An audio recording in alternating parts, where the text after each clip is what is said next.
د الله په توفیق سره د سورة طه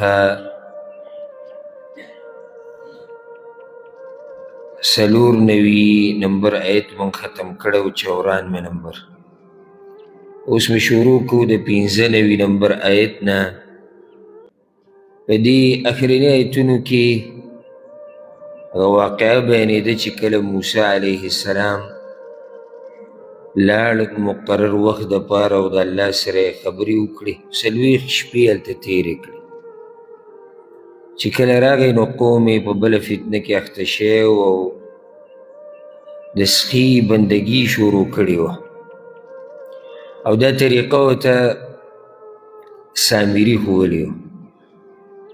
نو هغه یو 3 خطابه وکړو.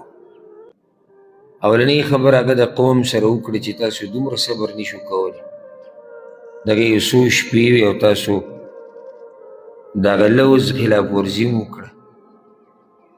دویمه خبره هغه د خپل ورور سره وکړه، د هارون سره علیه السلام. دریمه خبره هغه بیا د سامري سره کړې ده. دغه دوه موږ ذکر کړي وي، ولم ترقب قولي، او دې ځای پورې بیا هغه د خپل ورور سره خبره کړې. أعوذ بالله من الشيطان الرجيم بسم الله الرحمن الرحيم قال فما خطبك يا سامري وياغا نسو خبرستا يا سامريا يسو لوی کار يسو چلستا اکلکی طرف کوراو دکا بند ہے.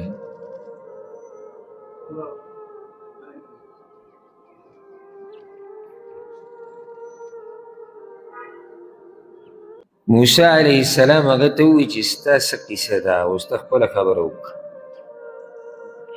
ستا څه کار و، ستا څه چل و. قال ووایي هغه بصرت بما لم یبصروا به، ما ولیدو هغه څه چې نه ولیدلي دوی هغه. فقبضت قبضة من أثر الرسول، بس روا می غستو یو موټی د نقش قدم د رسولنا. فنبذتها نغزار کماغا وكذلك سولت لي نفسي، او دغشان خیسته کړی دی ما ته نفس زما نفس ما ته زما دا کار خیسته کړی دی. کله چې دنه موسی علیه السلام ته پوښتنه کو، پرون موږ لږ څه د ده باره کې بیان کړي وو. وایي ستا څه قیصه ده او تا دا کار ولې کو؟ نو هغه ورته دا ووایي چې ما هغه څه ولیدو چې دوی نه دي لیدلي. د دې مطلب دا هم دی چې زما هغه خبرې ته سوچ لاړ چې د دوی ورته سوچ نه و تللی. ما یو موټی راواغستو د هغه زینه چې په هغې باندې خپه ایښودې وه د جبریل علیه السلام هغه سورلي، هغه اس چې هغه پیسو، او بیا ما هغه ورګزار کړو دې سخي ته. نو زما نفس ما ته دا کار چې دی ښایسته کړی. پرون دې باره کې موږ خبره کړې وه چې د دا چل په دې کې یو بل تفسیر دا دی، او ابو مسلم الاصفهاني او بعضو نورو علماء بیان کړی دی. هغوی د دې مطلب دا دی چې ده ووایي چې بصرت بما لم یبصروا به، زه پوه شوم په هغه خبره باندې چې دا قوم پرې نه دی پوه شوی. نو په اوله کې زه څه وخت روان ومه په نقش قدم د رسول نه مراد موسی علیه السلام دی. یعنې ما څه وخته پورې ستا ملګرتیا کړې وه. فنبذتها، بیا ما ته دغه ښکاره شوه چې دغه ستا دا لار نیغه لار نه ده. نو ما هغه لار ګزار کړه، ما پرېښوده، او بس زما نفس ما ته دا کار ښایسته کړی دی. نو د دواړه تفسیرونه په دې کې مشهور تفسیرونه چې یا خو دا مطلب دا دی چې ما هغه خاوره راواغسته او دې سخي ته مې ورګزار کړه، یا مطلب دا دی چې ما اوله کې ستا تابعداري کړې وه دې دغه ورته وایي سامري، یعنې اوله کې ما وایي چې او موسی علیه السلام په حقه دی، خو بیا ما ته داسې ښکاره شو والعیاذ بالله چې ته په حقه نه یې نو ستا دا لار ما پرېښوده او زما نفس ما ته دا کار ښایسته کړی دی. قال وی موسی علیه السلام فاذهب بزا فإن لك في الحياة أن تقول لا مساس، یقینا ستا دپاره په ژوند کې دا دي چې ته به وې ما له لاس مه راوړئ، وإن لك موعدا، او یقینا ستا دپاره یو نیټه ده لن تخلفه چې هیڅ چېرې خلاف به نشي کېدی ستا د هغې نه. دا ولې د موسی علیه السلام ولم فیصله په هغه ځای وکړه، سزا د دنیا هغه یې ورته بیان کړه او هغه دا دی چې ان تقول لا مساس، ته به دا چغې ویې خلکو ته چې ما ته مه رانږدې کېږئ او نه به ته چاته نږدې کېږي، بس دغه به ستا ژوند وي. دا مې یو قسمه جیل دی، که خیال م کړی په دې جیل کې یو قسم داسې چې هغې ته انفرادي جیل وایي. انفرادي جیل چې دی په دې وړه غوندې کوټه کې پروت وي، نه به د ده خواله څوک راځي نه به دی د چا خواله ځي. د ده سزا په دنیا کې دا شوه چې دی به دقه خلکو ته وایي چې زما خواله مه راځئ، او رب العزت پې بیا داسې بیا اسرائیلي روایتو کې ډېرې قصې راغلي دي چې الله بیا ناشنا بیماري راوسته په ځنګل کې و بیا پروت د ځناورو سره به یې ژوند تېره. دا د ده سزا وه د دنیا. وإن لك موعدا لن تخلفه، یو بله نیټه هم ده چې هغه به لازم تا ته در رسي، نو دې کې بیا اشاره ده د آخرت عذاب ته چې هغه عذاب هم ستا انتظار کوي، ته د هغې نه بچ کېدی نه شي. دا کم کفر چې تا وکړو، دا قوم چې دی په کومه غلطه لار روان کو، نو ستا انجام به ډېر بد وي. وانظر إلى إلهك، او وګوره معبود خپل ته الذي ظلت عليه عاکفا، هغه چې ګرځېدلی ته په هغه باندې منجور، لنحرقنه، خامخا وبسیزو موږ دی، ثم لناسفنه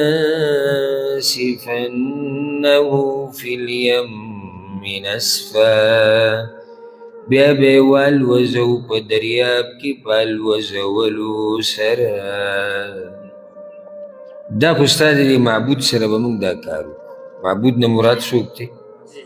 هغه سخی، هغه بوت، د ده سره خو به دله موږ دا کار وکړو، دی به موږ وسیزو او دا ایرې به بیا موږ په دریاب کې وشیندو او دا به خورې ورې لاړې شي. دا کار موسی علیه السلام د دې دپاره وکړو چې د چا زړه ته د سخي د بندګۍ د اثرات ورننوتي چې تلوزي، او که څوک په دې سوچ کې پروت وي چې یاره دا سخی ماله فایده راکوي، دا بوت ماله فایده او نقصان راکوي، نو چې هغوی ویني چې دی خو ځان نشي بچ کولی، تاسو به څه بچ کړي. او سبحان الله داسې کار یې وکړو لکه څنګه چې ابراهیم علیه السلام هغه بوتان مات کړي، او دې قوم ته دا خو که د دې بوتانو په لاس کې سوی او تاسو وایي چې دوی موږ ساتي، نو هغه بوتان خو ځان نشي ساتلی، او تاسو ورته پراته بندګي کوئ. نو سبحان الله د هرې زمانې د مشرکانو ګوره دا یو خبره یو شان ده، د هرې زمانې که زموږ د زمانې کې د پخوانۍ دی او که د راروانې دي، داسې چاته پراته دي چې هغوی خپل ځان نشي ساتلی. اکه بوت دی، که ونه ده، که ګټه ده، که مړی دی، که قبر دی، که بابا دی، که درګاه ده، که دربار دی، ټول هغه څوک دي چې هغوی خپله ساتنه نشي کولی، نو ستا ساتنه به څه وکړي؟ نو موسی علیه السلام دا کار وکړو. الله وایي انما الهکم الله، یقینا معبود ستاسو الله دی، الذي لا اله الا هو، هغه ذات دی چې نشتی حقدار د بندګۍ سوا د هغه نه. داسې نه دي ویلي چې نشتی معبود د هغه نه علاوه. په ترجمه صحیح نه ده که څوک دا ووایي دې مطلب دا معبودان خو خلکو جوړ کړي دي، خو ته به داسې وایي چې نشتی معبود په حق باندې مګر یو الله، یا نشتی حقدار د بندګۍ مګر یو الله. معبودان خلکو جوړ کړي دي، څوک بت ته، ونې ته، انبیاو ته، اولیاو ته، نیکانو ته پروت ته عبادت یې کوي، خو ته معبود خو شتي، خو برحق معبود هغه یو الله دی چې خالص د هغه بندګي دي وشي او هغه د دې لایق دی. وسع کل شیء علما، پراخه دی هر شي ته په علم کې، یعنې د هغه علم هر څه ته رسېدلی دی. داسې شی نشتی، داسې مخلوق د الله نشتی چې هغه د الله د علم نه، د الله د علم نه بهري. دې کې اشاره دې ته هم ده چې دې سامري چې دا کوم سخی جوړ کړی او دا بوټي جوړ کړی د هغه دا صفت و نه، هغه داسې نه، هغه خو د عقل خاوند نه و، عاقل نه و، نه اورېدو نه لیدو نه خبرې کولی شوې، هغه سره علم د کوم ځای نه راغی. كذلك نقص عليك من أنباء ما قد سبق، دغه شان بیانو موږ په تا باندې د خبرونو د هغه چا نه چې مخکې تېر شوي دي. الله پیغمبر ته دا کیسې زه تا ته بیانوم، یعنې د پیغمبر سره د غیب و علم نشتی چې هغه ته یې دا کیسې معلومې شي او ته الله معلوموي. وقد آتيناك من لدنا ذكرا، او یقینا درکړی دی موږ تا ته د خپل طرف نه نصیحت یا یاداش یا وعظ. اشاره کوم طرف ته ده؟ قرآن ته، چې دا قرآن موږ تاله درکړی دی به طور د نصیحت، دې کې ستاسو خیرخواهي پرته ده، او دا قصې چې الله موږ ته بیانوي که نه، نو دا هم خیرخواهي ده، دا هم نصیحت دی، دا هم وعظ دی. دا قصه د سامري بیان شوی دې دپاره نه ته دې صرف مزه واله وه وهو که او قصه ختمه شوه، خبره دې دپاره بیان شوه چې سوچ وکړه د هغوی په دې کار کې، د هغوی په دې ګمراهۍ کې، او بیا ځان ته سوچ وکړه چې ته به کومه لار روان یې. تا کې خو دغه خویونه نشتي که نه، کوم خویونه چې هغوی کې ته خالص د الله بندګي کې که نه کې، دا ټول سوچ به ستا بیا دې طرف ته لاړ شي. من اعرض عن، چا چې مخ واړو د دې نه، فإنه يحمل يوم القيامة وزرا، نو یقینا هغه به اوچتوي په ورځ د قیامت بوج. چا چې مخ واړو د دغه نصیحت نه چې الله را لېږلی دی او د قرآن دی، د قرآن نه مخ اړول په دې عمل نه کول، شاته یې غورځول، د دې پرېښوده، دې ته وایي مخ اړول. چا چې مخ واړو د قرآن نه، ده مخ واړو د ټول دین نه، لکه موږ وایو قرآن او حدیث، نو چې د قرآن نه مخ واړو د حدیثو نه مخ واړو، او چې د حدیثو نه مخ واړو قرآن نه مخ واړو، ځکه دا موحي ده، دا موحي، او هر وحي د دې بلې د تابعدارۍ حکم کوي. نو قرآن وایي تاسو به د پیغمبر خبره منئ چې هغه حدیثونه دي، حدیثونو کې پیغمبر صلی الله علیه وسلم وایي چې تاسو به د الله خبره منئ چې هغه قرآن. نو چې چا د قرآن نه مخ واړو د ټول دین نه مخ واړو. لنډه خبره هغه دا ده، دا نشي کېدی او نه منو چې یو سړی د قرآن نه مخ واړی او وایي چې زه باقي دین منم، نو باقي دین دې کوم ځای کې؟ ټول دین قرآن کې نه دی؟ ټول دین قرآن کې وایي نه جي د پیغمبر خبرې، نو چې ته قرآن نه منې، ته د پیغمبر خبرې نه منې، ځکه چې دا قرآن تا ته وایي چې د پیغمبر خبرې به اوري او هغه به مني او په هغې به عمل کړي. نو چا چې مخ واړو دی به د قیامت په ورځ راوچت کړی به یي بوج، بوج د ګناهونو، بوج د نافرمانۍ د الله، خالدین فیها، همیشه به پاغي کې دغه بوج د دې بوج چې کوم انجام دی پای کې به دی همیشه پروت وي هغه ذلت هغه رسوایي هغه عذاب هغه به د نه جدا کیږي نه وساء لهم يوم القيامة حملا او بد دی دا دوی لره په ورځ د قیامت بوج دا ډېر بد بوج دی الله وایي د قیامت په ورځ که چې دا بوج انسان لره رسوي عذاب د الله ته الله دې ته موږ وساتي او الله دې زموږ نه د ګناهونو د بوجونه لرې کړي د قیامت خبره شو یو د خبرې نه خبره شوه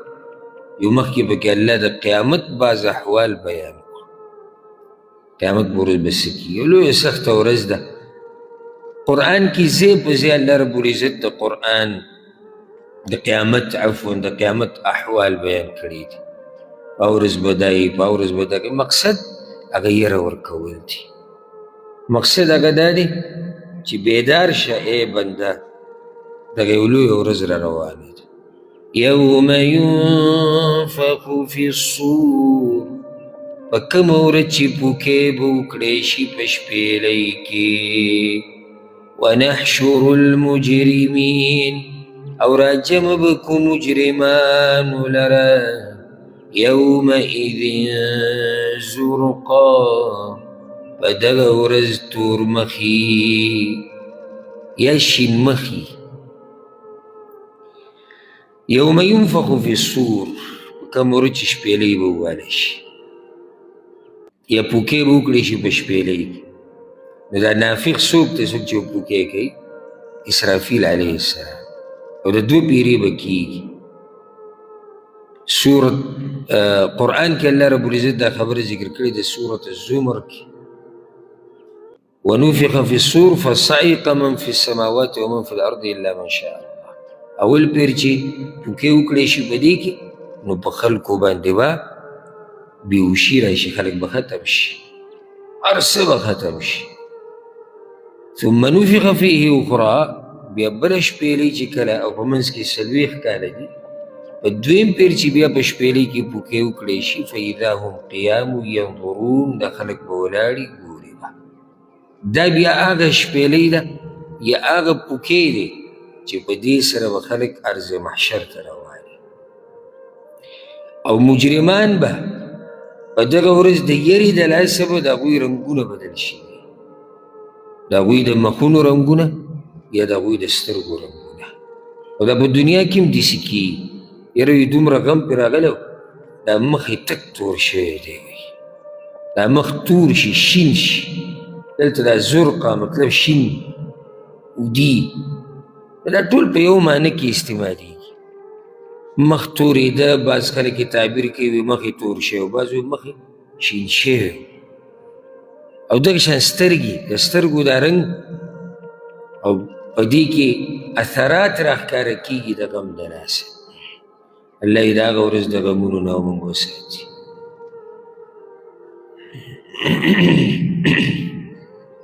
یتخافتون بینهم پټي پټي خبرې به کوي په منځ خپل کې ان لبثتم الا عشرا چې تاسو وخت نه دی تېر کړی مګر لس ورځې مجرمان به خپلو کې باز شروع کړي ته وګوره دنیا کې زموږ لس ورځې ژوند و چې دغه هم صحیح تېر کړی نن به موږ کامیاب وي نحن اعلم بما یقولون من ښه پوهه یو په هغه څه چې دوی وایي اذ یقول امثلهم طریقا کله چې وایي به غوره د دوی نه پرای کې ان لبثتم الا یوما چې نه یې ایثار شوي تاسو مګر یوه ورځ دا به پکې هوښیار دا خبره وکړي اذ یقول امثلهم طریقا په دوی کې چې اعقل القوم هغه چې ډېر د عقل خاوند دی او ډېر هوښیار دی هغه به دوی چې لس نه دي هغه ورځ یوه ورځ وه الله اکبر دغه ژوند د دنیا دی دا مونږ چې پسې ځان لیونی کړی دی دا په آخرت کې بیا دوی ته یوه ورځ ښکاري، زیاتې کې جو لس ورځې. سورة الروم کې به راشي ویوم تقوم الساعة یقسم المجرمون ما لبثوا غیر ساعة. قسمونه به په هغه ورځ مجرمان خوري چې موږ په دې دنیا کې ډېر معمولي یو ساعت تېر کړی و، بلکې دوی به وایي چې هغه د سحر لږ وخت و که د مازدیګري یا د ماښامي لږ وخت و، اوس موږ سره وخت شتې. د دنیا دا ټول ژوند د آخرت په مقابله کې ورځ هم نه دی، نو ولې موږ د دې یوې ورځې د لاسه هغه ژوند تباه کوو چې هغه همیشه دی، او ولې د یوې ورځې د لاسه موږ ابدي ژوند خرابوو، او ولې د یوې ورځې دا ژوند موږ ته داسې ښکاري لکه چې دا پته نه شي چې څه سترګې د رب په اندازه کې. کله سړی ځان سره کیني، په تاسو هم دا حال راغلی او په هر انسان راځي، سړی ځان سره لږ سوچ وکړي او شاته لاړ شي، نو داسې ښکاري لکه پرون چې دی ماشوم او دغه بله ورځ دی ځوان شو، او چې بیا شیشې ته ودرېږي په ویښتو کې سپین لګېدلي بیماریانې راښکاره شي. دغه ژوند پرون دی وایي زه بچی وم ماشوم وم، او دغه زه ځوان شوی وم، دا دی اوس ما سکول ختم کړی، اوس د یونیورسټۍ نه فارغه شوی او اوس دا دی بوډا شوی. اوس بله ورځ ما وی چې سوچ کې چې کله لاړ شي د انسان، یا بله ورځ ما وی چې زه واده کوم نن دغه بچي زلمي دي نو ګرځي زامنو له رشته ګوري، داسې را ژوند تېر شي د سترګې رب په اندازه کې. تاسو کې د هر سړی سوچ وکړي که نه دا سوچ تاسو له بد دی، نه لږ سوچ وکړئ دې کې. نږدې وخت کې تا ته به داسې ذهن ته راځي چې پرون زه د خپل مور پلار سره لګیا وم، د واده خبره مې کول، ماله واده وکړې ماله دغه وکړې. نن دې معلومات کوي چې کوړمه خو تاسو ته نه ده معلومه چې د خپل بچي له پکې رشته وکړو. دغه ژوند د دې قصه بیا لږ چې که دی وخوځېد او عمر وله الله ورکړو چې بیا به د نوسو قصې او بله او بله ټول هر څه چې سوچ وکړي سړی یوه ګنټه. په دنیا کې موږ ته دا ګنټه ښکاري ورځ ښکاري، نو په آخرت کې به دا څه ښکاري تاسو سوچ وکړئ. نو مه خرابوئ هغه همیشه ژوند په بدله د دې ژوند کې چې هغه څه وخت دپاره دی.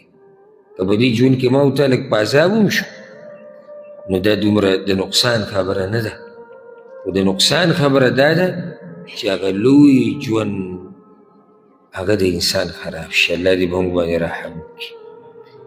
ویسألونک عن الجبال، او تپوس کوي دوی تانه په باره د غرونو کې، فقل نو ته ووایه ینسفها ربي نسفا، وابلوزي دی لره رب زما په الوزولو سره. تپوس کوي دوی تانه په باره د غرونو کې چې د غرونو به څه کېږي، الله به والوزي. دا د قریشو څه کسان راغلي او دا تپوس یې د رسول صلی الله علیه وسلم نه کړی. امام طبري دا روایت راوړی دی، وایي د دې غټو غټو غرونو به څه کېږي ته چې قیامت راځي. د ثقیف قبیلې څه کسان راغلي او هغوی دا وویل دا غټ غټ غرونه دا طایف کې چې دي دا چې موږ یې په منځ کې اوسېږو دا به چېرته ځي ته چې قیامت به راځي او داسې به کېږي او دغه به کېږي.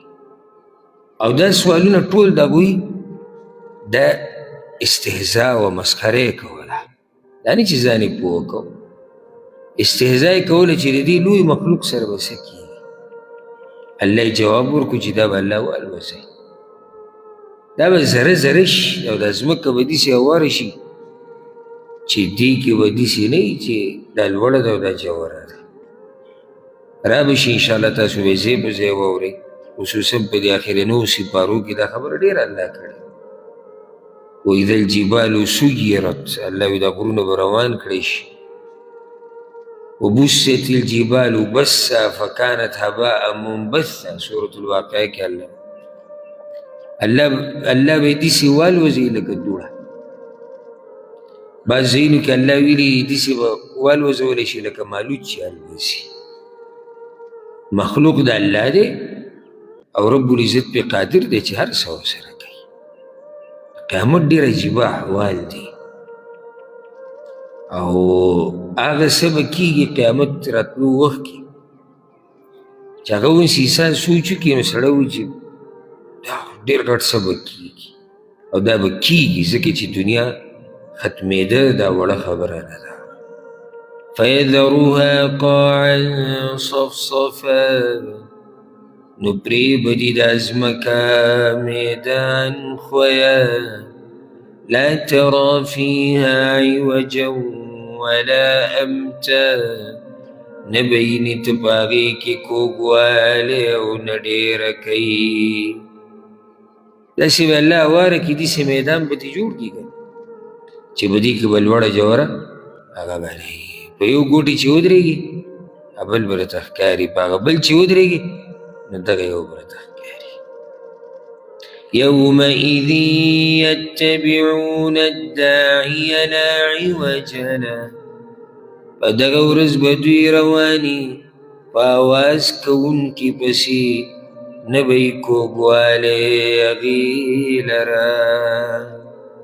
الله اکبر. په کوم ورځ چې دا غرونه والوځي الله او دا هر څه درهم برهم شي، دا نور او سپوږمۍ او ستوري، نو اسرافیل علیه السلام به وي دې خلکو ته آواز وکړي. بعضو روایتو کې راځي چې د بیت المقدس ته طرف نه به آواز وکړي چې ای خاورو شوو اډوکو، ای هغه سرمنو چې هغه شلیدلي دي او زره زره شوي، او ای هغه غوښو چې هغه به دې ځمکه کې ورکې شوي دي، هلمو الى عرش الرحمن، روان شئ د رحمان د عرش طرف ته. نو ټول به د قبرونو نه راپاسي په حکم د الله، لار به د چا نه نه ورانېږي نه به دې ګډه وډه کېږي. نو دې مطلب دقه دی چې په دغه ورځ به دوی روان شي په آواز کوونکي پسې لا عوج له، دې دپاره کوږوالی نشته، لاره به ترې نه کږي، سیده به هغه طرف ته رواني کم طرف چې الله غواړي. قرآن کی ځای په ځای د دې خبره هم شوې یوم تشقق الارض عنهم صراعا، چې راپاسي دا منډې به دا خلک وایي روان وي. یوم یخرجون من الاجداث صراعا، قبرونه به راپاسي منډې به وایي هغه طرف ته کوم طرف چې الله غواړي. خش عن ابصارهم يخرجون من الاجداث كأنهم جراد منتشر، سورة القمر کې به راشي.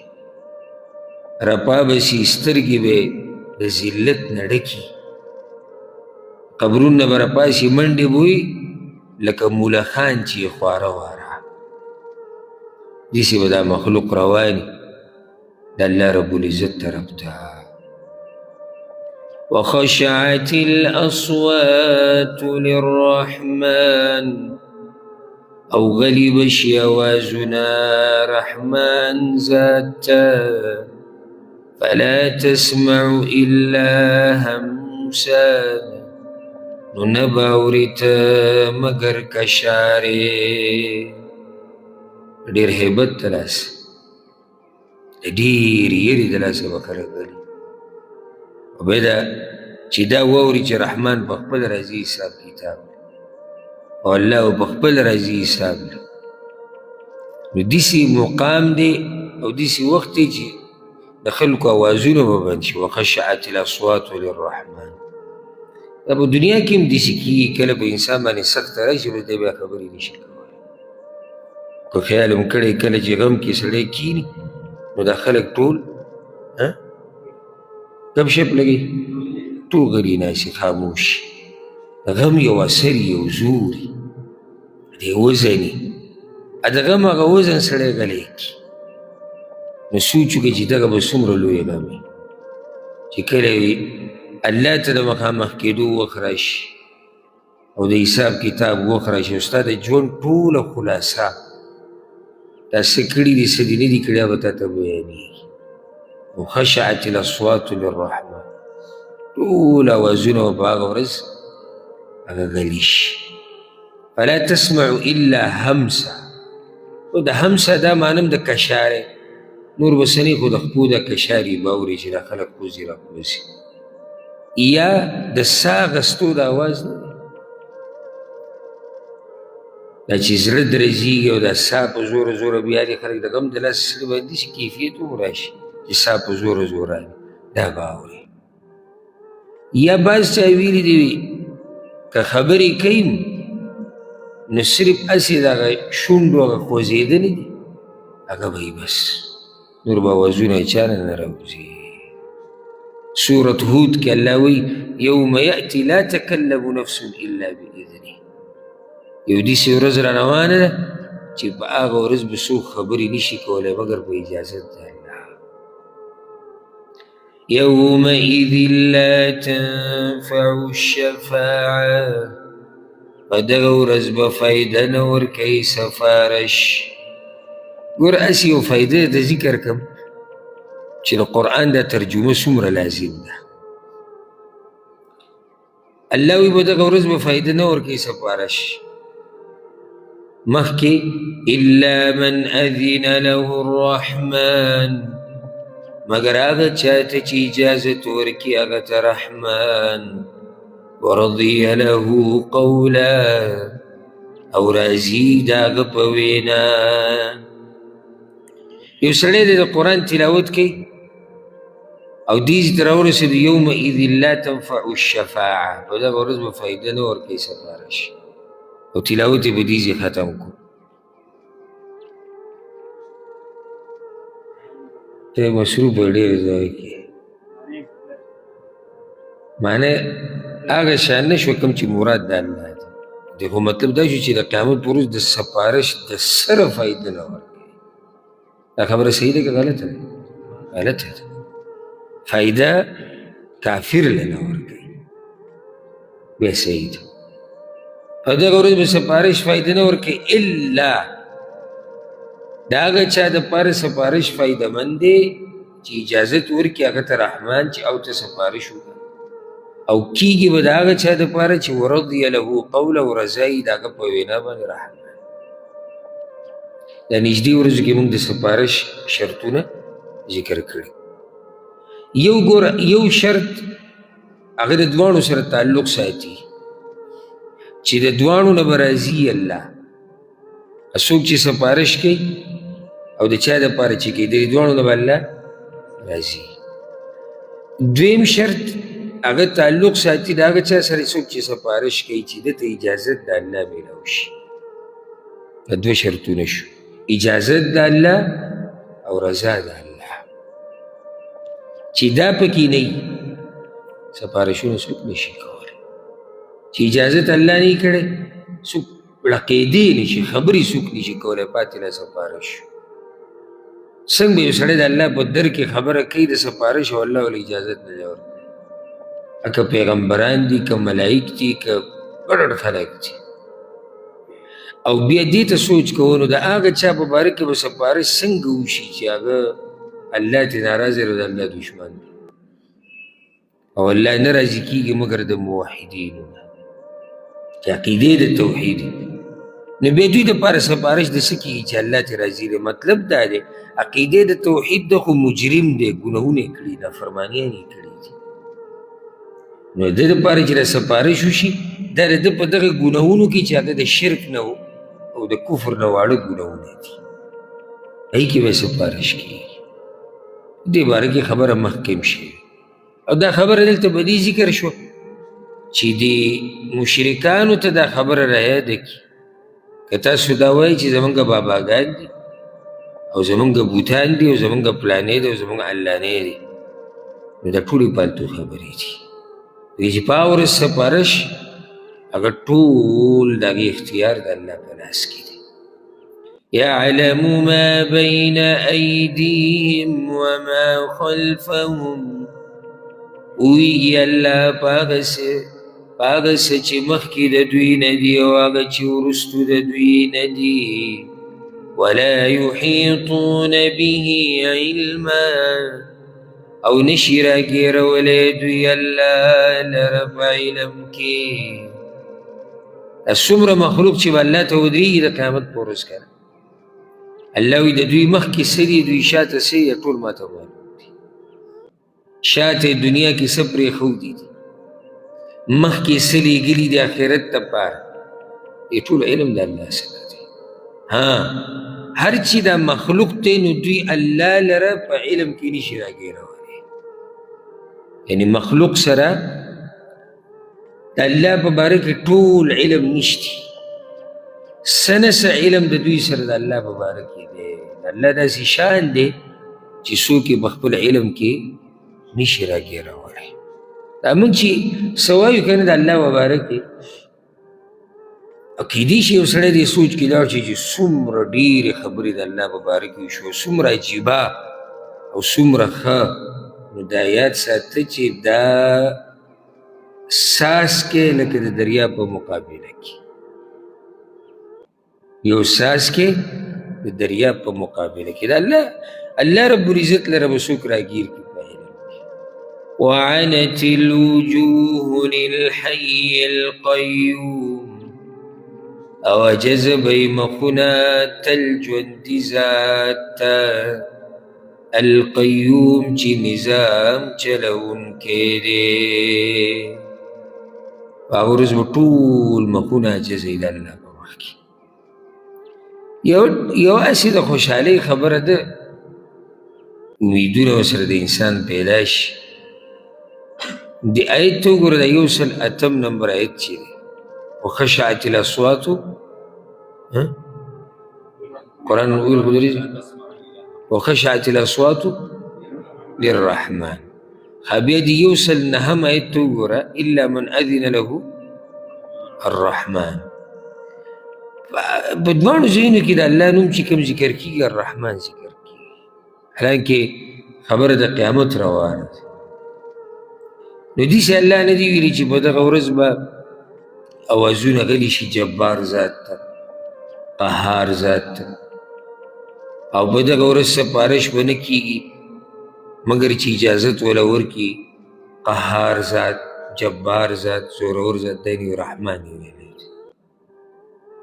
نو امید دی انشاءالله چې دغه رحمان ذات به په هغه ورځ په موږ باندې خپل خاص رحم کوي او دې کې لکه هسې ګوره الله د خپل نوم نه ریوزي کوي دې کې ډېر حکمتونه نو دلته چې د الرحمن ویلي دي که نه نو انشاءالله په هغه ورځ خو شرط د هغې دپاره دا دی چې عقیده کې کیسه نه چلېږي خو چې عقیده دي د توحید وي او په دې باندې مړ شو نو د رحمان نه بیا زموږ ډېر امیدونه دي او مور په بچي دومره نه ده مینه څومره چې رب په بنده باندې مین دی نو که چېرته زموږ د حساب کتاب زموږ د مور پلار ته حواله شي چې ته د بچي سره حساب وکړه هغه به موږ سره څنګه حساب کوي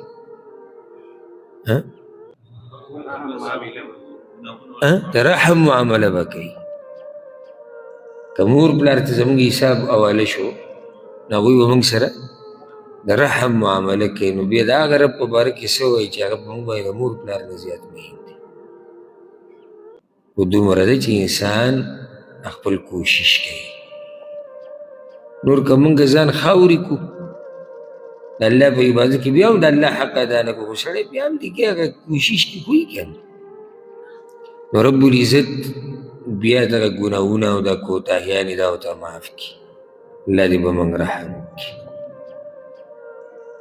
نو په هغه ورځ به مخونه عاجزه وي هغه ذات ته چې هغه تل ژوندی دی او القیوم نظام چلوونکی دی وجوه یومئذ خاشع بیا خاص کر مخونه بیا د مشرکانو د مجرمانو به ذلیله وي یو ګور عجزه یو ذلیله یو انسان باندې سخت راشي که او ګبراهټ د لاسه دی مخې سترګې کته کړي او غلی غلی ولاړ او د عجزي پرې راغلي د قیامت ته سختې د دې اثر په مؤمنانو باندې هم دی په دې شکل کې ګبراهټ خو به ټولو سره هر انسان به نفسي نفسي نه وایي چې انبیا نفسي نفسي وایي عام خلک څه دي خو ورسره دا زیاته که چې د مجرمانو او د کافرانو مشرکانو د الله د دشمنانو په مخونو به ذلت پروت وي. ځکه الله وایي سورة الغاشیه کې به راشي وجوه یومئذ خاشعه، بعض مخونه به په دغه ورځ ذلیله وي. سورة عبس کې به راشي ووجوه یومئذ علیها غبره، په دغه ورځ به په مخونو باندې دوړه پرته وي. په بل ځای کې الله وایي بعض مخونه به تور شي. دا مخونه چې تورېږي دا د هغه مجرمانو دي چې جهنم یې ځای دی. الله دې ترې موږ وساتي. وقد خاب من حمل ظلما، او یقینا ناامید دی هغه څوک چې اوچتې کو په ځان باندې ظلم، چې قیامت په ورځ الله مخې له راغی او بوج د ظلم یې را په شا کړی دی او د الله مخې له راغی. دیگه هر قسم ظلم دنده راغی. ومن یعمل من الصالحات، او چا چې عمل وکړو نیک وهو مؤمن او دی مؤمنی. مؤمن یو سړی وایي چې عمل نیک کوي خو مؤمن وایي که نه. کله ګورې سړی عمل په طریقه د رسول صلی الله علیه وسلم وکړي خو عقیدې د توحید دی، دی مؤمن دی؟ نه دی مؤمن. نو چا چې عمل نیک وکړو شرط دا دی چې دی مؤمن وي. بله فایده به کوم راووته، یو سړی سور کافر دی او ښه کارونه کوي، هېڅ فایده نشته. ولې ځکه چې دنیا کې داسې کافران هم ښه ډېر دي چې ډېر ښه کارونه کوي، خو هلته د هغوی د ایمان نشته چې الله دی، آخرت دی، الله ته مخامخ کېده دي، قرآن دی، پیغمبر دی. نو چا چې عمل وکړو نیک او دی مؤمني فلا یخاف ظلما ولا هضما، نو نه به یریږي د زیاتي نه او نه د کمي نه. الله رب العزت به ورسره نه زیاتی کوي او نه به کمی کوي، څه چې دي هغه به وي، بلکې احسان به ورسره کوي. بعضو علماء ویلي دي وی الظلم او الهضم دو ټکي دي، ظلما او هضما. وی دي کې فرق دا دی، ظلم دي ته وي چې د چا حق وخوري ټول، او هضم په عربۍ کې دي ته وي چې د چا د حق باز برخه وخوري. نو په هغه ورځ نه ظلم شته او نه هضم شته. معنی ده چې معمولی ذره برابر ظلم به هم په هغه ورځ نه کېږي. ان الله لا يظلم الناس شيئا، سورة یونس کې دی الله وایي ګورې چا سره ظلم نه، ولكن الناس انفسهم يظلمون، دا خلک ځانونو سره په خپله ظلم کوي. وكذلك أنزلناه قرآنا عربيا، او دغه شان من را لېږلی دی دا قرآن عربۍ ژبې والا. قیامت پسې د دې خبره وکړه، نو یو وجه دا ده که غواړې چې د قیامت د سختونه بچ شي نو د هغې لار بیا څه ده؟ دا قرآن مضبوط رانیوه. یا دې طرف ته اشاره ده چې د قیامت په ورځ څوک د الله په مخ کې عذر نشي بیانولی، ځکه چې الله حجت قایم کړی دی. څنګه؟ قرآن را لېږلی دی. بیا قرآن دی عربۍ ژبه کې، واضحه ژبه کې چې هر سړی به پوهېږي. دا قرآن ګوره په دې ژبو کې د عربۍ دا ژبه داسې ده چې په دې باندې هر سړی پوهېدی شي. لږ محنت وکړه سړی به پوهېږي، بعض ټکو باندې سړی سي پوهېږي، که ترجمې کړي هم نه تفسیر کړي. اوس که دا په بله ژبه کې دی څومره به ګرانه وي، نورې ژبې سړی کله واوري که نه. سبحان الله د عربۍ دا یوه ژبه ده چې دا که بلکل چا له عربي نه ورځي خو دی بیا هم داسې ښکاري لکه دی چې ورسره اشنا وي. دا نورې ژبې ډېرې سختې ژبې دي. الله قرآن را لېږلی دی هم په عربۍ ژبه کې. وصرفنا فيه من الوعید، او قسمه قسم بیان کړي دي موږ په دې کې عذابونه، لعلهم یتقون، د دې دپاره چې دوی کې تقوا راشي او يحدث لهم ذکرا یا پیدا کی دوی لره یاداشت. قرآن الله را لګلی دی، یو خو قرآن را لګلی دی، بیا را لګلی دی په عربۍ ژبه کې، نو بیا قسمه قسم عذابونه او یره پکې بیان کړې ده. ولې چې د خلکو کې تقوا پیدا شي او یا کیدی شي چې څه نصیحت څه یاداشت ورته راشي. د دې لپاره الله رب العزت په قرآن کې دلته خو وعید بیان کړی دی چې عذابونه، الله رب العزت په دې قرآن کې عذابونه هم بیان کړي دي، نو نعمتونه هم بیان کړي دي، ترغیب هم ورکړی، ترهیب هم ورکړی، یره هم ورکړې ده، تیزي هم ورکړې ده. په دې کې زیر هم شتي، په دې کې یره هم شتي.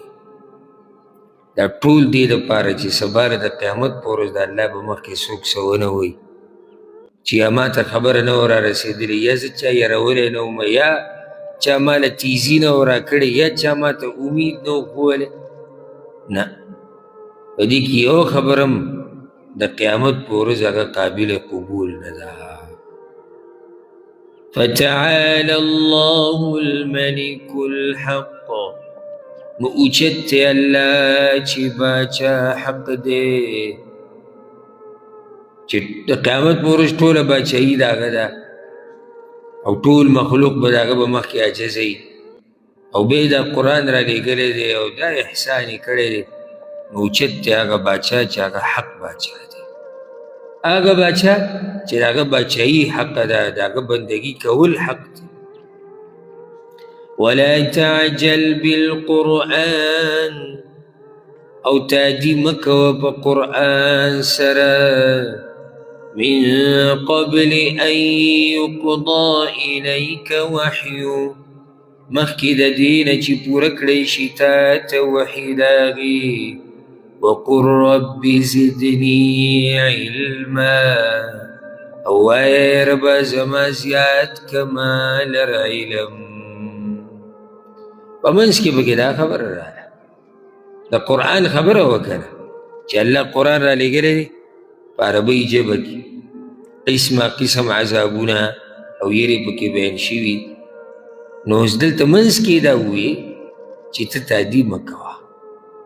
د رسول صلی الله علیه وسلم دا طریقه وه چې کله به وحي راله او جبریل علیه السلام به وحي هغه ته بیانوله، نو جبریل علیه السلام به لګیا او رسول وسلم به ورسره لګیا، یو ځای د هغه سره به لګیا، او یره یې دا وه چې ما نه هېر نه شي. الله ورته وایي تعدي مه کوه، من قبل ان يقضى الیک وحی، چې وحي د قرآن د هغې بیان ختم شوی نه وي، نو ته تعدي مه کوه، ته لږ صبر کوه.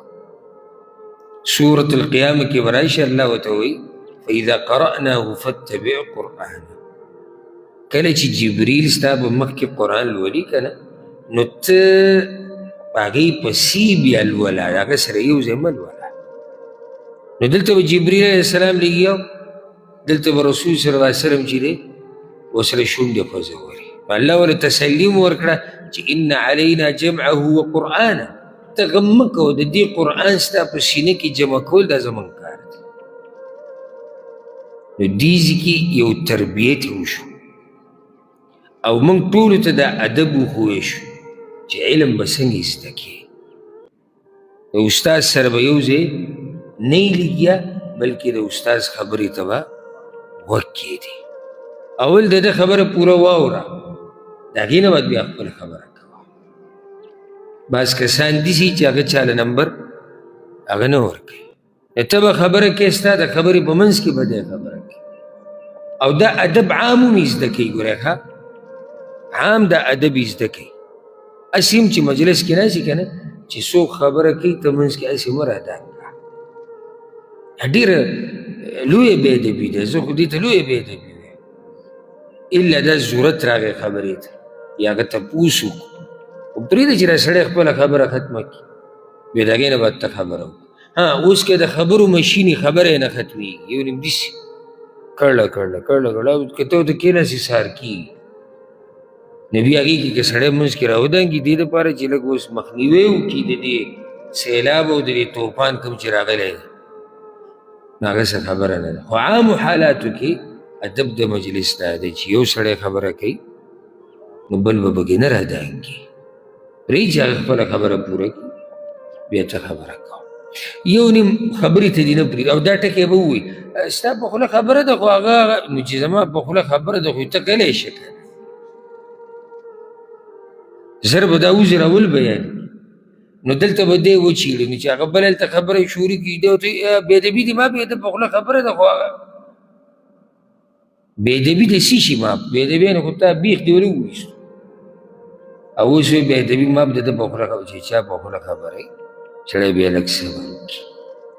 خبره مې دا کولی چې د عام ادب هم دی او د علم د زده کړې ادب هم دا دی چې د استاذ خبره اول واوره بیا د هغې نه بعد که ته خبره به دویم پیر کې وی که که ته څه تپوس کې وی که خو د هغه د خبرو په منځ کې نه وقل ربي زدني علما الله اکبر دعا یې ورته وکړو زدني ربي زدني علما او ای پیغمبر همیشه دا سوال کو چې الله زما علم ډېر که د دین یو څو مسلې اولنۍ هیڅ شی داسې نشته د علم نه علاوه چې الله پیغمبر ته ویلي چې ته وایې چې الله دا شی ماله ډېر راکړه یو شی هم داسې نشته صرف د علم مبارک راغلی دلیل دی چې علم لویه خزانه ده څومره ډېرېږي ته الله ته نږدې کېږي د هغه چا دپاره چې په علم عمل کوي.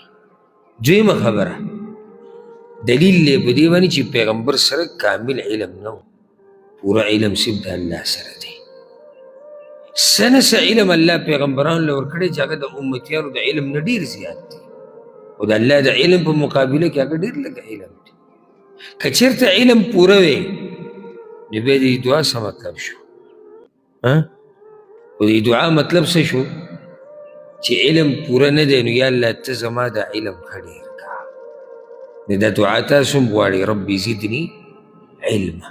یو حدیث کې راځي امام ابن ماجه راوړی امام ترمذي ډېره قیمتي دعا ده یاد یې کړئ ابو هريره رضی الله عنه وی رسول وسلم به دا دعا غوښته اللهم انفعني بما علمتني وعلمني ما ينفعني وزدني علما والحمد لله على كل حال. یا الله ماته فایده راکه د هغه څه نه چې تا ماته ښوولي دي علم هغه دی چې تا ته ترې فایده میلاو شي او یا الله ماته هغه څه وښایه چې ما له فایده راکوي او یا الله زما دا علم ډېر که او د الله شکر دی په هر حال.